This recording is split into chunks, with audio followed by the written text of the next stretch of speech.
Good morning students. तो solution का lecture number 14 यहाँ पर हम बात करेंगे जो आपका नेक्स्ट है। 13 लेक्चर में हमने यहाँ पे आपसे बात की थी कि एबनॉर्मल मॉलिक्यूलर मास क्या होता है और उसकी कंडीशन के बारे में हमने यहाँ पे पढ़ा था। डिसोसिएशन में क्या होगा, कोलिगेटिव प्रॉपर्टी आपकी इंक्रीज हो जाएगी, मोलर मास आपका क्या हो जाएगा, डिक्रीज हो जाएगा और नंबर ऑफ पार्टिकल क्या हो जाएंगे, इंक्रीज हो जाएंगे। और जब एसोसिएशन की बात आएगी तो कोलिगेटिव प्रॉपर्टी आपकी क्या होगी, डिक्रीज हो जाएगी, मोलर मास इंक्रीज हो जाएगा और नंबर ऑफ पार्टिकल भी आपके क्या हो जाएंगे, डिक्रीज हो जाएंगे। तो जब हमने ये पढ़ा तो हमें अब क्या हुआ कि जब ये एसोसिएशन और डिसोसिएशन आपके सोल्यूट पार्टिकल हो रहे हैं तो इसको हम किस तरीके से कैलकुलेट करें, तो हम उसकी बात करने वाले हैं। तो आपका यहाँ पर एक साइंटिस्ट है जिसका नाम है वॉन हाफ, ठीक है, क्या नाम है, वॉन हाफ। तो ये जो साइंटिस्ट है उसने क्या किया, वॉन हाफ ने एक फैक्टर दिया जिसकी वजह से हम एसोसिएशन और डिसोसिएशन ऑफ सोल्यूट पार्टिकल का डिटेक्शन कर सकते हैं। तो वॉन हाफ फैक्टर, तो टॉपिक भी हमारा रहेगा वॉन हाफ फैक्टर को लेकर के, ठीक है, जिसको डिनोट करते हैं हम इस सिंबल से। तो यहाँ पर वॉन हाफ फैक्टर आपका रिलेट करता है केमिकल इक्विलिब्रियम के बारे में, आपने वहाँ पे पढ़ा होगा। तो वहाँ पर हमने क्या किया, इक्विलिब्रियम पढ़ा था तो उस टाइम पे हमने डिसोसिएशन कांस्टेंट को भी पढ़ा है। यहाँ पर जो ये वन हाफ फैक्टर है कुछ वैसे ही वर्क करेगा, ठीक है। तो वन हाफ फैक्टर क्या करता है, आपका क्या होता है, total number of solute particle after association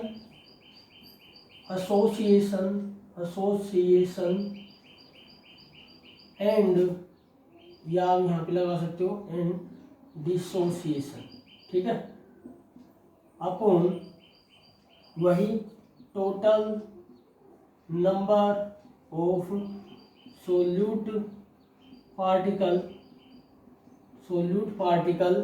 before, यहाँ पर क्या रहेगा, बिफोर लिख सकते हो इसको एसोसिएशन एंड डिसोसिएशन, ठीक है। तो यहाँ पर हम इसकी बात करने वाले हैं। जैसे हमने लास्ट लेक्चर में आपका एग्जांपल लिया था किसको लेकर के, KCl को लेकर के। KCl आपका क्या था, वहाँ पर सोल्यूट पार्टिकल था और उसमें हमने क्या देखा था कि क्या हुआ था, डिसोसिएशन हुआ था, किसका, आपका KCl का, ठीक है। तो यहाँ पर आपके जब डिसोसिएशन होने के बाद में total number of solute particle कितने हुए, क्योंकि आपको पता है KCl जब भी ब्रेक होगा तो वो क्या होगा, K प्लस और Cl माइनस में ऐसे आपका ब्रेक होगा। तो ये कितने हो गए आपके 2। तो I की वैल्यू जो आपकी वन हाफ फैक्टर है, कितना एसोसिएशन हो रहा है, डिसोसिएशन हो रहा है, उसके बारे में हम बात करेंगे। तो आपके ये डिसोसिएशन होने के बाद में कितने आपके आ रखे हैं यहाँ पर, नंबर 2। और यहाँ पर नीचे आपका क्या है, total number of solute particle before association और डिसोसिएशन, मतलब आपका डिसोसिएशन होने से पहले आपने कितने ले रखे थे। तो वहाँ पर हमने एग्जांपल लिया था 1 मोल ऑफ पार्टिकल, यहाँ पर हमने KCl का ले रखा था। तो ये हो गया 1, ठीक है। तो I की वैल्यू आपकी यहाँ पर कितनी आ गई, आपकी I की वैल्यू आपकी यहाँ पे निकल के आ रही है आपकी 2।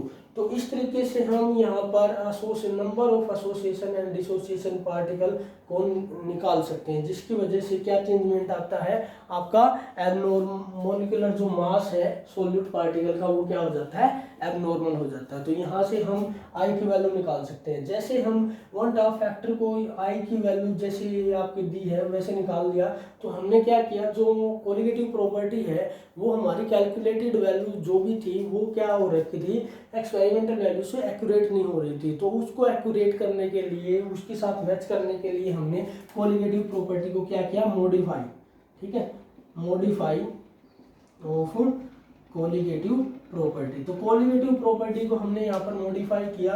तो मॉडिफाई किस तरीके से, हमने 4 कोलिगेटिव पढ़ी थी। आपकी फर्स्ट जो कोलिगेटिव प्रॉपर्टी थी वो कौन सी थी, relative lowering vapour pressure.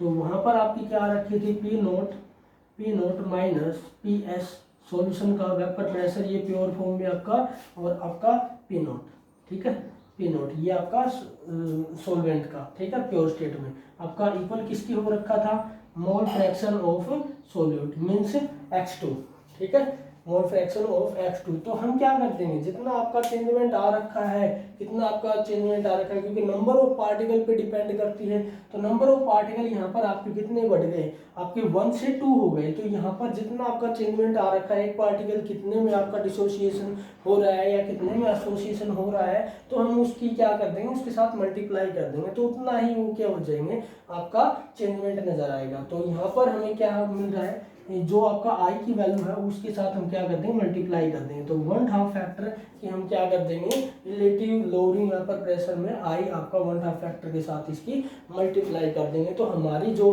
Calculated और एक्सपेरिमेंटल वैल्यू है वो बिल्कुल क्या हो जाएगी, ठीक हो जाएगी। सेम टू सेम वैसे ही हमारे पास एलिवेशन ऑफ बॉइलिंग पॉइंट, ठीक है, बॉइलिंग पॉइंट को लेकर के हमारा क्या रखा था, delta T B equal to आपका किसके इक्वल आ रहा था, ये था आपका के बी मोलैलिटी, ठीक है। तो यहाँ पर हम फिर से क्या कर देंगे, आई के साथ मल्टीप्लाई कर देंगे। फिर से आपकी नेक्स्ट जो है वो है डिप्रेशन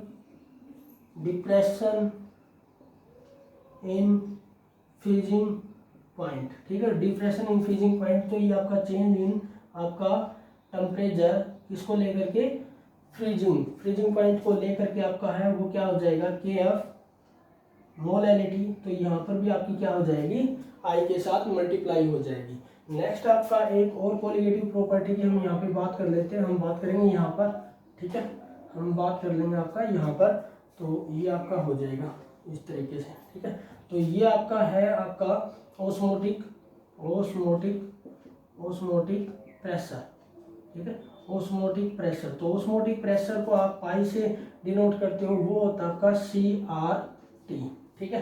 तो CRT अब हमें मॉडिफाई किया है, तो 1/2 फैक्टर के साथ क्या करते हैं, इसकी मल्टीप्लाई कर देंगे, ठीक है। तो इस तरीके से हम क्या कर सकते हैं, जो आपकी कोलिगेटिव प्रॉपर्टी है, जहाँ पर हमें क्या दिखाई दे रहा था, कैलकुलेटेड और एक्सपेरिमेंटल में डिफ्रेंशिएट हो रहा था, तो उसको लेकर के हम क्या कर सकते हैं, 1/2 फैक्टर की हेल्प से हम उसको क्या कर सकते हैं, उनको इक्वल कर सकते हैं। मतलब उनकी जो वैल्यू आएगी वो डिफरेंट नहीं आएगी, अगर आप अच्छे से 1/2 फैक्टर को निकाल करके उसकी मल्टीप्लाई कर दोगे। तो यहाँ पर हमारी जो कोलिगेटिव प्रॉपर्टी 4 हमने पढ़ी थी, ठीक है, तो हम एक्सपेरिमेंटल वैल्यू के जरिए हम आई जो आपका 1/2 फैक्टर है उससे हम एक्यूरेट निकाल सकते हैं।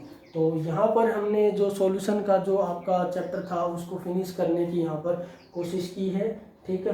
कुछ आपके जो टॉपिक अगर रह गए हैं तो आप बता सकते हो कि किस तरीके से आपका है। तो अभी मैं जो भी कमेंट है आपके वो मैं क्या कर दूंगा, अभी आप कमेंट कर सकते हो। अभी तक की जो वीडियो थी उसमें मैंने कमेंट को आपका क्या कर रखा था, ऑफ कर रखा था, ठीक है। तो आप बता सकते हो अगर आपको कोई किसी टॉपिक को लेकर के कोई परेशानी या कुछ भी है तो आप बात कर सकते हो, ठीक है। तो मैं आगे उसी वीडियो पे आपका जो लेक्चर है टॉपिक उसी के ऊपर आपका वीडियो बना दूंगा, ठीक है। तो सॉल्यूशन का हमने यहाँ पर बात कर ली है, ठीक है।